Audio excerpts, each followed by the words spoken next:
Changing topics again, our audience has produced a number of questions asking our candidates about their perspective on the environmental responsibility of the City of St. Paul. Chris Coleman, if you would please be the first to address the question, and please address your perspective on the value versus the cost of recycling, encouraging your citizens to do it and offering the opportunities to do it. First, Chris Coleman. Well, I think one of the key things that we've been able to do in the City of St. Paul is really make St. Paul a leader on environmental initiatives across this country. We've been lagging on that for many, many years. One of the first things I did when I came into office was to sign the Mayor's Climate Protection Agreement that was signed by hundreds of mayors across the country that hadn't been signed by the City of St. Paul's mayor. And it was unfortunate because we were already doing so much of that.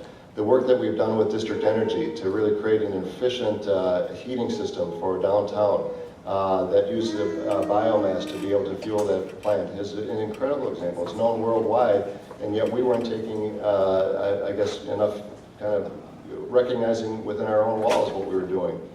We put together a sustainability coordinator in the City of St. Paul. What that has allowed us to do is to look at every building in the city, including this one, including every rec center, every library, every building in the Public Works Department, to figure out how we can invest some money up front so that we can save money in the long run.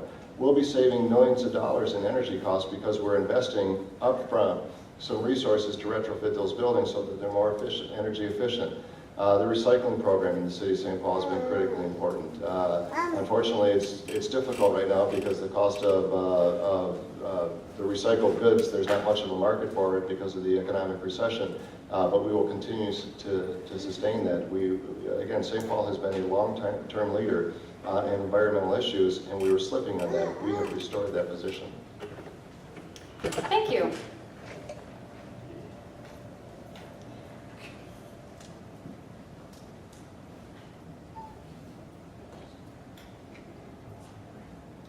Eva Ng, if you'd be the first to address the next question. Oh, I haven't addressed this one. Oh, I apologize. I'm sorry. Same question. Thank you. Please address the question. I'm sorry. Oh, thank you.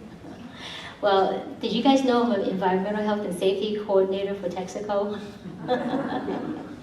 So I understand all those laws, and we can do a lot of those things very sensibly without wasting a lot of money. Let me tell you a story real quick. When I went to Seattle, that plant was out of date 50 years, and we were a super fun site. So I've seen everything: asbestos, soil remediation, stormwater release, all of that. You know, when I got there, we had 9 years negotiating a stormwater discharge permit. 9 lawyers were involved, 9 managers were involved.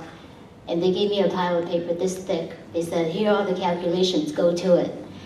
And you know, I looked at all the calculations and I said, my gosh, this is a bunch of hooey. You know, they spent all this much money and cannot get a stormwater discharge permit. So I just made 2 phone calls down to Olympia.